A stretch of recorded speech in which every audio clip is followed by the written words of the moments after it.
Шымкентке түстім дегенді естімейсің ғой. Шымкентте шектеу көп бірақ. Шымкентте өсіп өну деген тема сенің Как будто шеттелдей.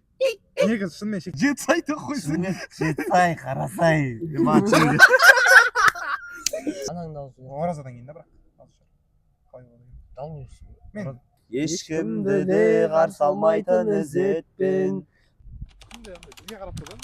Или сол не бере ма? Қалай Мына жерге отырсың. Бір екіспен алып жатыр ғой. Көрпеш бір. Ана, сөйтті ма? Сен семізсің ғой, ассай.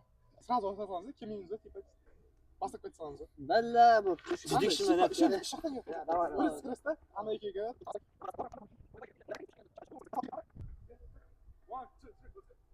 Сәлем достар. Мен даусым жетсін апет ешкіға. Біз бренд пойыз қайттан келдік, құрылдық деп айтамайын, бірақ қайттан келдік. Күн ауа райы ораза құтты болсын, Рамазан айларыңыз сәтті өтсін деп тілеймін. Жұма мүбәрәк деп бек айтады. Ассалаумағалейкум. Ассалаумағалейкум. Ассалаумағалейкум. Қалайсыздар, аман есенсіздер ме? Даусым естіліп жатыр деп ойлаймын. Ассалаумағалейкум баршаңызға. Оразаларыңыз қабыл болсын, жұма мүбәрәк. Осы кәдімгі бір шақырайық та. Давай, воскресенье кел. Come on, baby. Сәлем достар. Кешірім сұраймын, менің кесірімнен тоқтап қалдық біз. Айткер мырза. Үшінші серия осының кесірі. Жоқ. Мынада айып жоқ. Қарама қарсы. Продолжаем. Біз отырамыз деп шештік. Еркекке ұқсап отырсың. Ана нервно бүйтіп отыра бермеш. Подкаст, короче, бұл. Біздің подкаст. Теңіздер әңгіме айтып, шай ішіп. Әр жұма осы жердеміз. Осы жерлердеміз, иә. Бізде мына подкасттың ерекшелігі осындай VIP зонада. Құдай қаласа палас аламыз, дастархан жаятын боламыз, профессионал камера болады, подкаст микрофондар болады деген арман бар. Мақсат бар. Мақсат бар. Данашын номері, как всегда, астында. Менің кәсіби нөмірім шүкір блокта емес. Қолда қуаттасаң, Қуатындар болса, қуаттарыңыз арасы бізді Қолдайтындарыңыз қуаттаңыздар. Сол бүгін жиналудан мақсат сұрақтардың барлығы, сұрақ көп болды ғой. Қасылыш неге жоқ, команда неге тарады, Неге жарты жолдан қойып кеттіңдер? жалпы не істеп жатсыңдар?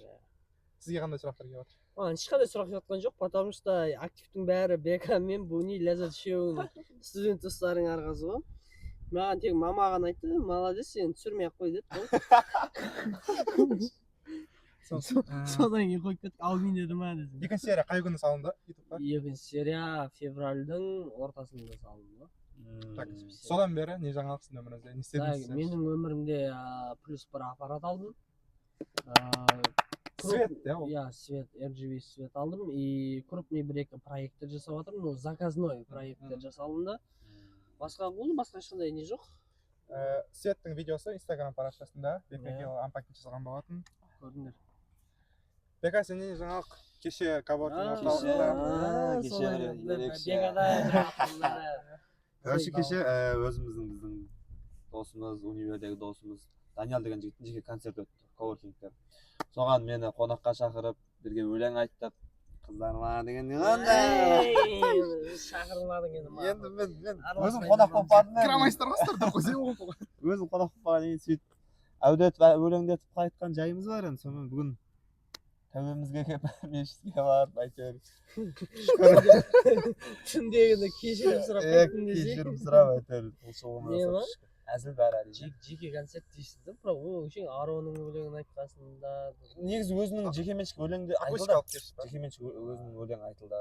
Соңында естелік деген ол өзінде салды, пост қылып салғанбыз. Естеліктер деген өлең. Жоқ, акустикалық кеште басқа артистердің өлеңдері көп. Өзім жанды дауыста бәрі әдемі чөткі өтті. Келген қыздарға ұнады, главный.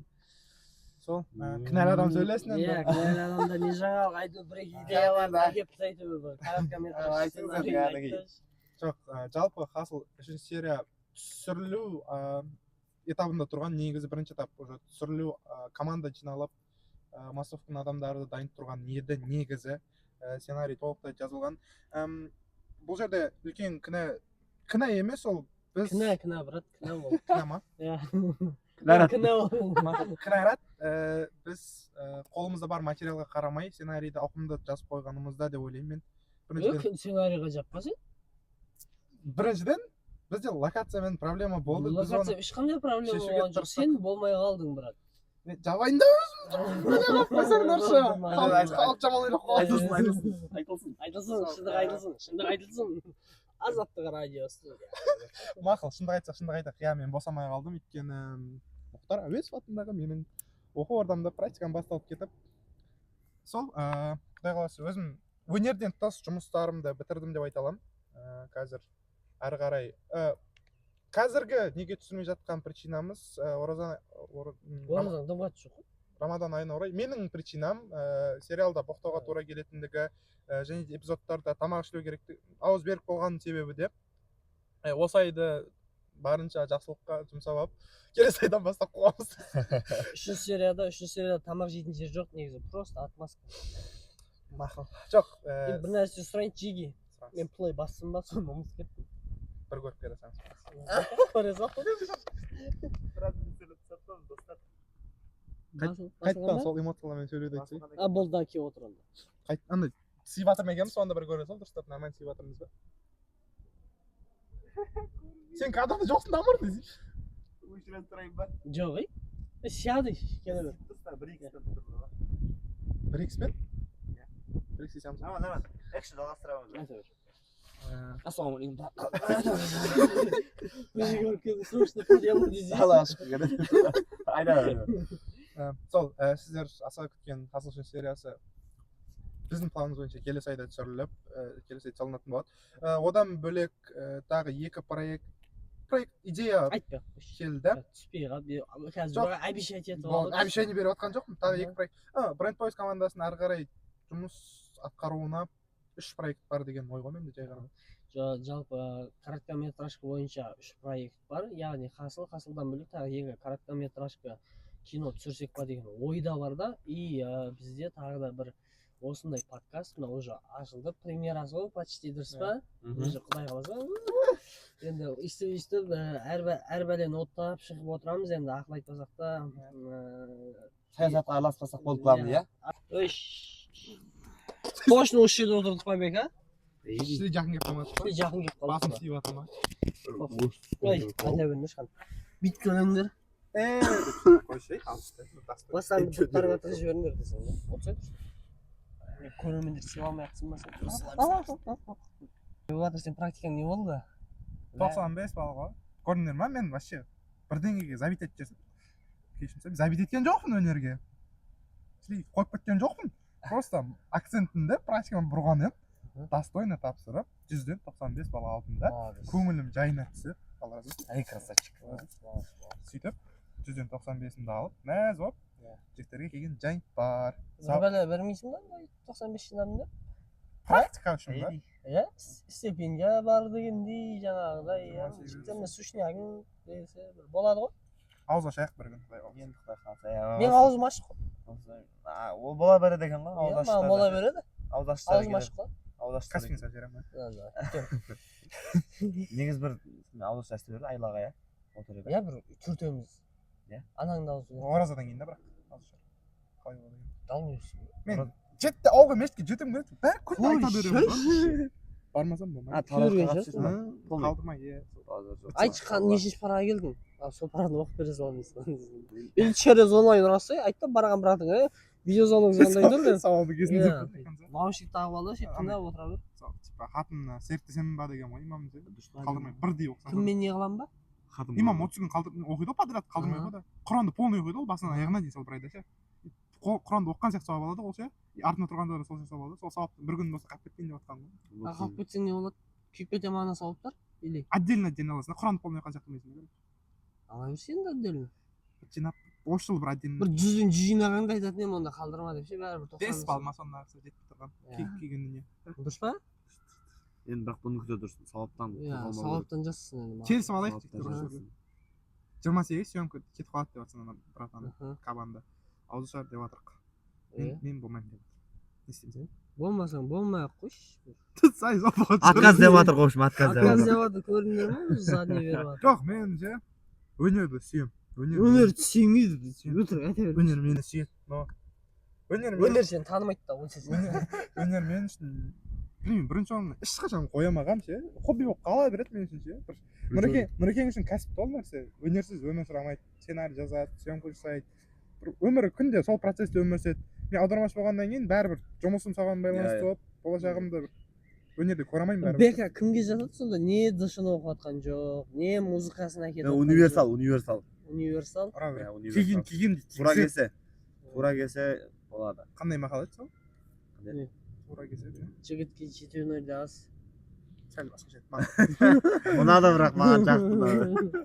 бекаға жеті өнерде аз Тура келсе бірдеңе. бекаларға десе ондай мақал бекаларға жете өнерде аз бекаларды комментарийға белгілеп кет иә сол 4 апрель алматы қаласы балуан шолақта Хиро Тамыр не просто оркестрмен қосылып концерт берейін деп жатыр не просто оркестрмен білетін шығарсыздар турецкий сериалдарға саундтректер жасайтын оны нахуй айтасың бізге реклама ғой ақша төледі ма не Хиро ғой брат поддержка бере салшы рэпте жүрген братан ғой сарыағаш дейсің ғой ол біздің поддержка член мұқтаж емес просто танымайды да ол өзі біз Хироны айтып көтеріп кететін шығармыз біз Хироны айтқанымыз шірек айтып кетті сол барамайтын болып тұрмын мен но просто қазақстанда жүрме ертең жүрме Сияқты ертең ма? иә қашан дедің особо крутая деп Иә. мүмкін бірақ Иә. әбден мүмкін алматы қаласы мен үшін просто оразаның 34-ші күні деп қойып ше жоқ хиро брат хатым айтшы хатым түсші деп қойып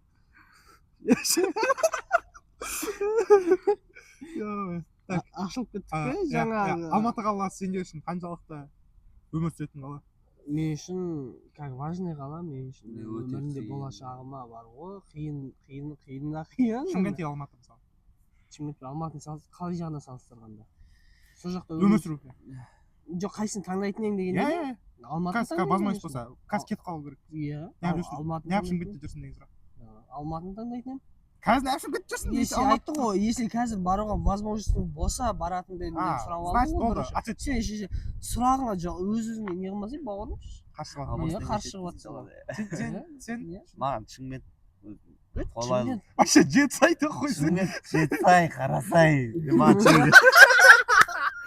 Шымкент маған қолайлы болып қалған жер саған Шымкент қолайлы Алматыға айтпаса бармаған емес барғанмын 3 рет 4 рет барғанмын ұнады погодасы сұлу но енді Одасы да сұлу қаты кезде Алматы деген рас екен айтшы сол қаты кезде қанша жанның ынтық қылған жүрегін шеберлесе бір Даниал тұр деп ойладым мына Даниал деді ебаласы да келмейді текстін дұрыс білмеймін мотивін беріп Мен де тұрмын онша қанша жанның ынтық қылған жүрегін қанша жүрек әлі таппай жүремін ешкімді де шайды қой орындалмас тірегін қаты кезде Алматы кәрі таулар текстін тыныштығын білмесең? күзеткен ешкімді де қарсы алмайтын ізетпен талай бұзықтарды түзеткен қаты кезде Алматы қаты кезде бірде төгіп бірде тартар өзіне бұл қаладан кет алмайсың безіне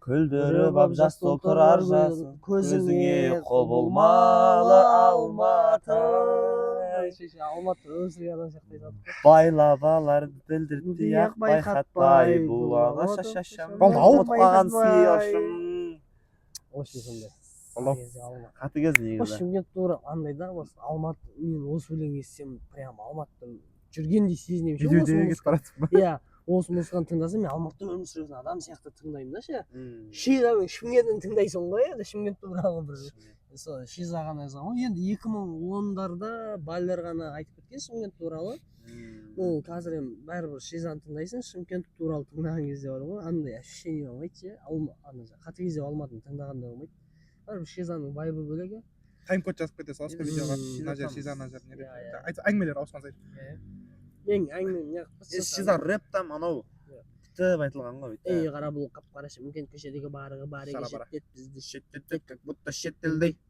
негізі шынымен шектетіліп қалған сияқтымыз ба қалай қарайсыздар қалай ойлайсыздар шымкент шымкент қаншалықты келісесіздер сол сөзбен? шымкентте шектеу көп брат Шымкентте өсіп өну деген тема сенің Ұят өнеріңді болады. бағаламайды. Бар ол пасойский жоқ. Андай ғой бір еңбек істеп бересің да, отырып алып бір айчика өсесің ғой, үйсіп бастайсың, үйтесің, бүйтесің дейді да, короче, өнерінде, короче, 1 теңгемен бастайды да ше. Ал Алматыда более-менее мысалы жұмысыңды бағалап барады да. Ол жерде мынандай теңге жоқ та, сен новичоксың, короче, значит, сен гонорарың 1 теңге деген сияқты ше. И мен өткенде Инстаграм шұқылап аттым, Россиядағы бір организация, андай SMM жалдайтын бір организация жазып қойғанда, мобилогов керек, оператор керек, и сценарист керек деп жазып қойғанда, и операторға қандай услуга болу керек, ана оператор баладан, и біз оларға не бере аламыз, бәрін жазып қойған, и нет, жаңағы сценаристке жазып қойғанда былай айтады,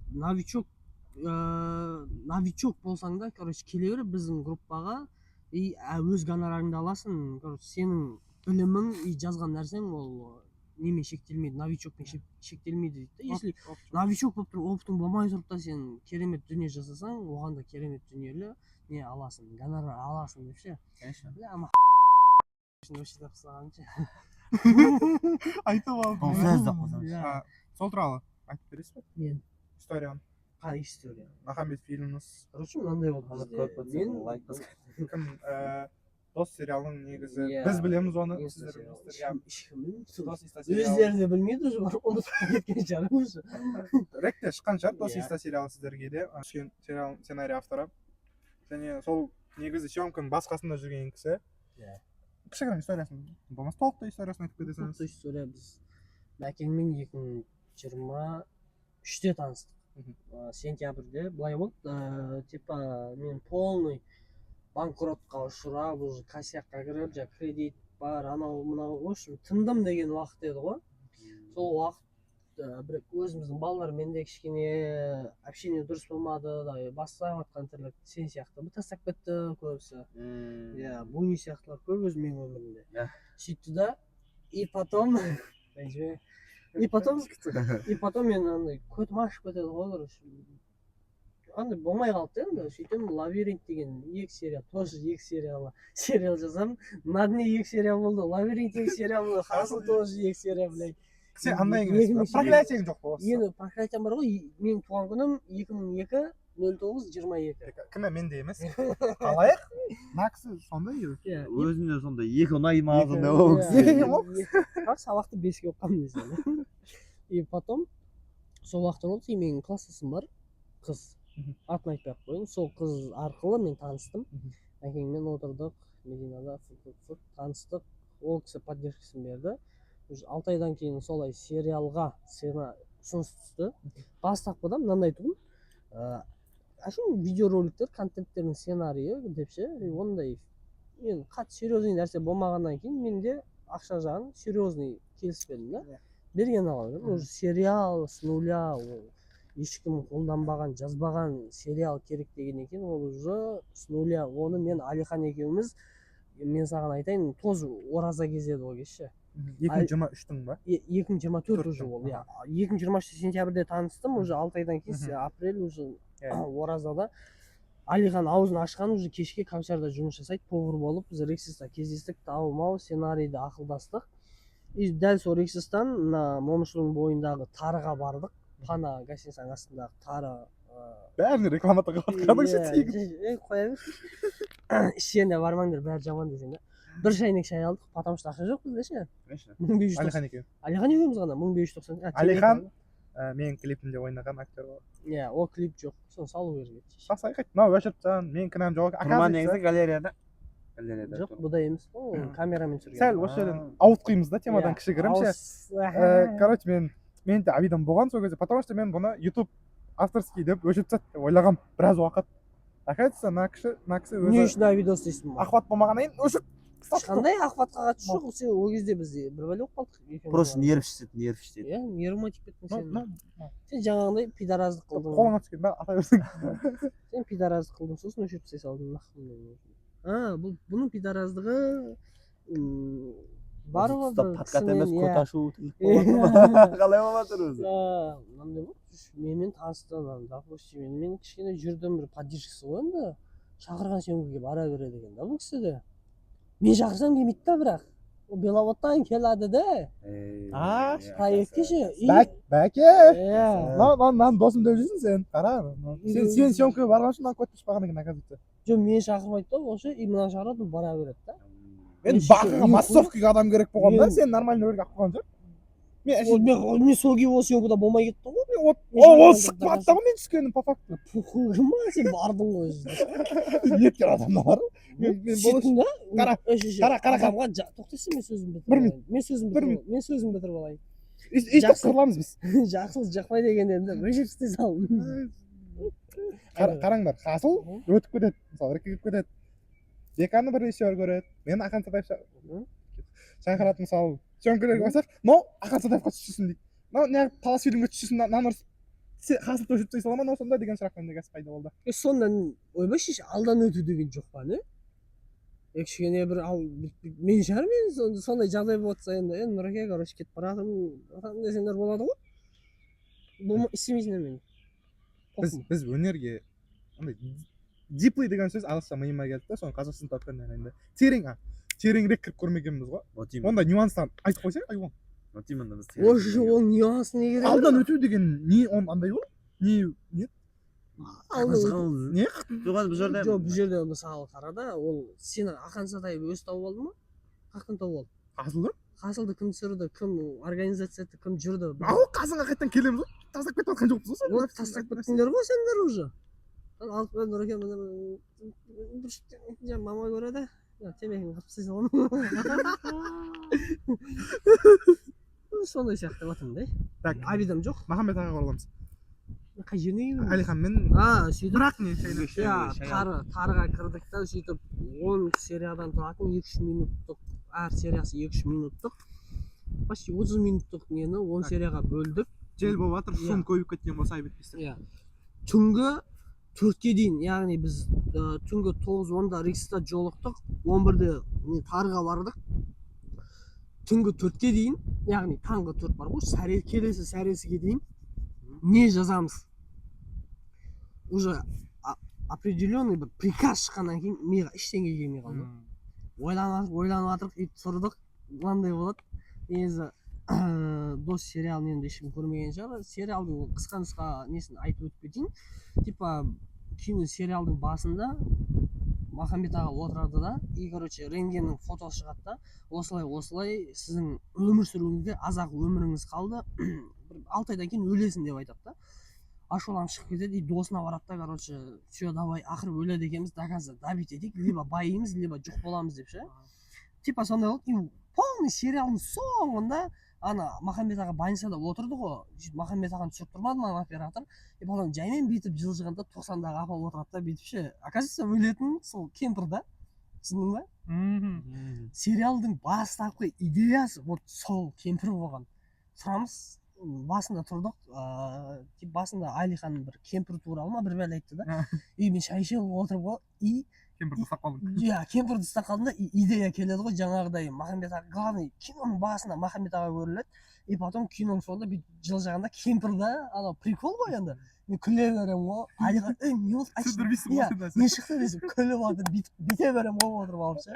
Тарыдамыз еще 4 не шықты, жүрсей темекі шегеміз дедім, сыртқа шықтым да, мынандай болады, Алиханға айтамын, Алихан жарылып қалады да, и потом дальше бірінші серияда мынандай тақырып, екінші серияда мына тақырып, 10 серияның листін алгоритмін жазып алдық, полный сериал не туралы, әр серияда не қолданылады жаздық та, уже түнгі 4-те қайтып кеттік, ол сағат 8-де жұмысқа кету керек болған сәресін ше, сәресіден кейін Кәусарға мына Шаяхметовтың бойына жұмысқа кететін болған, и бұл ұйықтап қалған, короче, жұмысқа бармай, и таңғы 12-де тұрған, мен ол кезде жұмысқа шығып кеткенмін, белгілі бір себептермен, денсаулыққа байланысты. И потом тұрмын, Алиханға жаздым, кел, давай сценарий жазайық, мен сенсіз жазамаймын ғой, маған пас беріп отыратын адам керек. Тұрды, ол келді, сөйтеді, мен қасыма келген кезде мегада отырып, уже ақша жоқ, отырып жазатын, кофейняға барып жасайық десек, ол шай алу керек. Не жоқ, макбук жоқ. Иә, макбук жоқ. Алихан папасы ноутбугын ұрлап кетіп қалған. Игровой ноутбук қой, сөйтіп мегаға кіріп жаздық. Алихан раскадровкасын сызды. и полный идея, короче, ұсындық өтіп кетті. Сөйтіп 2 күннен кейін бастаймыз деп, 1,5 күннен кейін бастап кеттік аяғыз. Так, спонсор қуаныш ол жерде. Иә. Получается, түсінгенім бойынша. Детальдарын айта аламыз ба? Қандай? Қуаныш мекенге келіп қатар ма? Контракт қалай болды, сіздермен келісім қалай болды? Жалпы. Ешқандай келісім болған жоқ. Осы мен жамбасым алып күт достар. Тағы бір айналып көрінді. Иә, тағы бір айналып келеміз. Өшір. Біз кімді Все, давай. Айнар. осы жерлерде ме? Осы жерлердеміз. Осы жер. Қандай сенде ма? Осылай нөндір деген Иә, жетіп иә. Енді жаңа тұрмай қалған соң жеткізіп. Не әңгіме кетіп жатыр? Тұрмай қалған. Нұрекен Эч тұрмай болды. қалды. Ят болады. Дing деп кетеді бұл жерде. Тұрғызу үшін той петичканы мақұл. Тұрғызу үшін жатқызамын Енді әңгіме Оралайық. бітті ғой ана тема, иә? Жалпы енді бұл жерде біз қалай таныстық? Нұрекеңмен қалай таныстық? Ойбой. Жоқ, одан алдын ше, жалпы сендер кімсіңдер? Сол қызық маған ше. Жалпы мен пендемін болды. Мен человек болыппын да, сол. Пұцқы. Нұреке, қаяқтан сіз қалай келдіңіз, Шымкенттен алып жүрсіз, өнерге қалай келдіңіз? Өмірбаян айту қажет жоқ. Болды айтпайсыз ғой, қысқа нұсқа тоқтап кетсе. Жетісай қаласынан сәл осы Шымкенттен сәл жүрсең Жетісайдан сәл жүрсең Мақтааралдан сәл бүйтіп жүрсең Партез деген ауылдамын. Я тоже жетісайский. Иә, Все тағы да қойсы. көрші ауылдың баласы. Конечно. Шымкент қаласына мен 2020 кәдімгідей полный көшіп келгенмін. Жұмыс істеймін осы жақта қаламын, осы жақта өсем, өлем деп. Арман қуып Арман қуып келгенмін. Сөйтіп сендер сияқты бәлелермен таныстым. Жалпы өнер деп келгенсіз ба? Бастапқы идея. Бастапқы идея өнер деп келдім, иә. Бека сен ше, оқуға келдің ғой сен, по идее. Менікі иә оқу. Студент қой енді. Мен студентпін данный момент бұл жерде. Бұл жерде болғанда тағы 1 жыл оқимын әлі. Негізі менің ойым Алматы болған. Оқуға түсу. Алматыға қызыққан, білмеймін. Алматы ұнады маған. Ұнады болғанда Алматыда оқу сәл не болды, қызық болды. Авторитет болды деші. Авторитет болды там. Өйткені бәрі бітеді Алматыға кетіп қала береді ғой. Шымкентке түстім дегенді естімейсің ғой. Жетісай Алматы ма? Мен Жетісайға түстім демеді, главное Жетісайға түстім. Жетісайда жоқ қой небір. Сырдария бар еді ғой. Жауып тастады ғой 2020-да. Негізі мектепке Ол кезде Жетісайға неше жылғызды? 2008-де Жетісайға түстім демейтін. Шақырып ала береді деп. Братан, съемка. Сөйтіп камераны бұрамаймыз да аман көрсін десең. Осындай андай біздің подкаст орнымызға кедергі жасайтын кішігірім. Тұрғы iPhone өзінде болса айырып өткізіп ала саламын, түсіріп алса.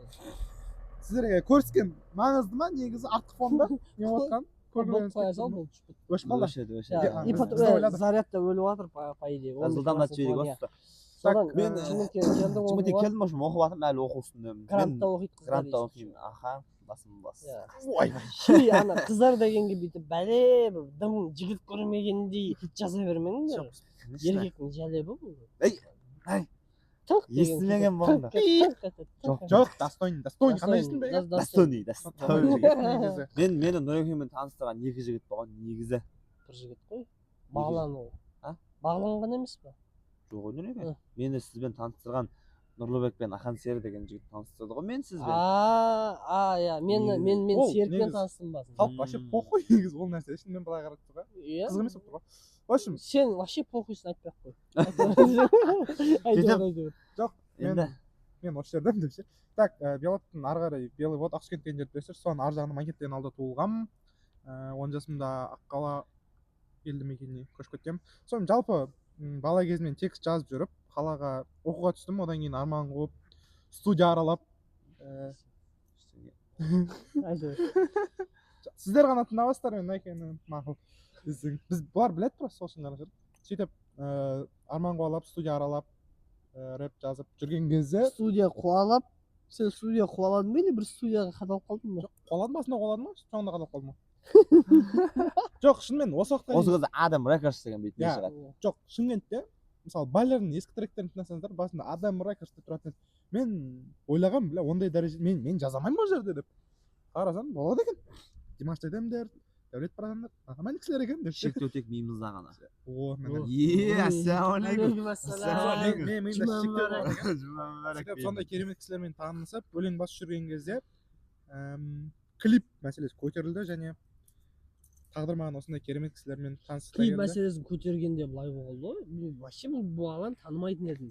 Мен студия бір күні осы бекалармен уже енді танысып жатқан уақытым, Бренд Пойс деген тойға шығатын трио ашып жатырмын. Сол студияға сол Бренд Пойстың өлеңдерін жаздыруға Димашқа барамын, қай күн боссың, че там деген сияқты. И сол кезде келсем, мына Бунят тұр екен. Мен бұны клиент деп ойладым.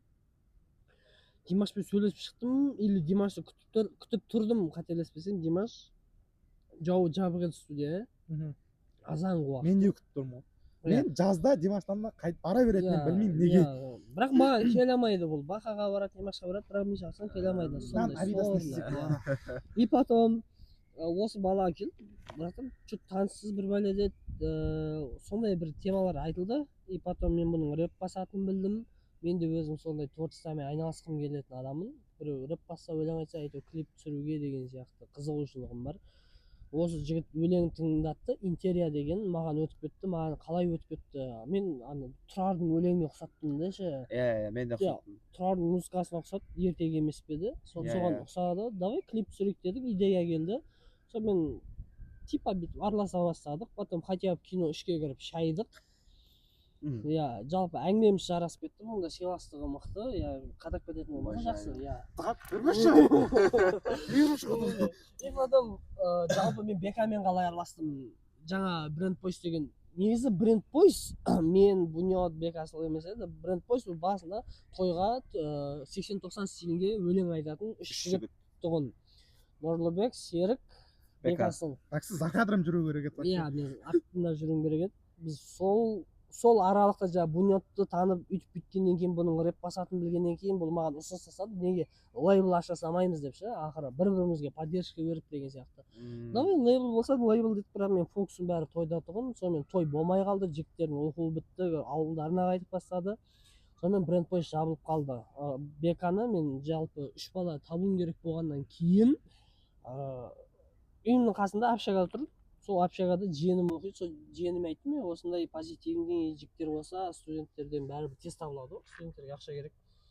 Солай танысып кеттім. Бірақ соңында ол екі жігіттен де білмеймін. Жалпы қалған осы үшеуміз ақ қой. Ләззат бар. Ләззат бар. Бренд Boys and One Girl ғой бізде. Бірақ бүкіл фокус бар Бренд Пойста ма? Таныстығымыз осы. Жалпы құрметті достар, бүгін мына бірінші подкастымызды көрдік. Керемет, осындай стильде бір еркін форматта подкаст көргілеріңіз келсе, каналға подписаться етіңіздер. Бұны айтпақшы, донатор жасаймын деген кісілер болса, мінекей Қатты қажет ше бізге. Қатты қажет, шынымен қажет. Таж біз прям. Идея деген бар ғой. Қорба батыр ма? Иә, донатор болып ақша салып жіберіңіздер, қалаған адамдарыңызды жамандап береміз. Смело. Болмай баратса палашамыз 5 теңге. Карты таро деген. Керсен әкеп қойыңдар. О, мен сені жақсылық көрттім деп па. Сен ана қаражатты подружкаң жамандап деп қой. Өлтірем ғой тауып деп. Так, құрметті достар. Аяқтамаймыз, болды, қайт. Біздің стиль сондай бір. Қарама. Давайласпаймыз. Аржақ қарекет. Бір-бірімізді көрмейтін адам сияқты. Араласпай. Жақсы достар.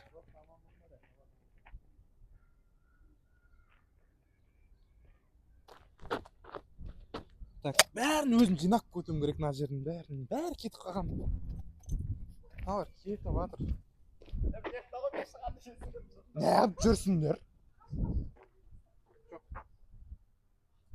Блин, бітіп қалады. Ой,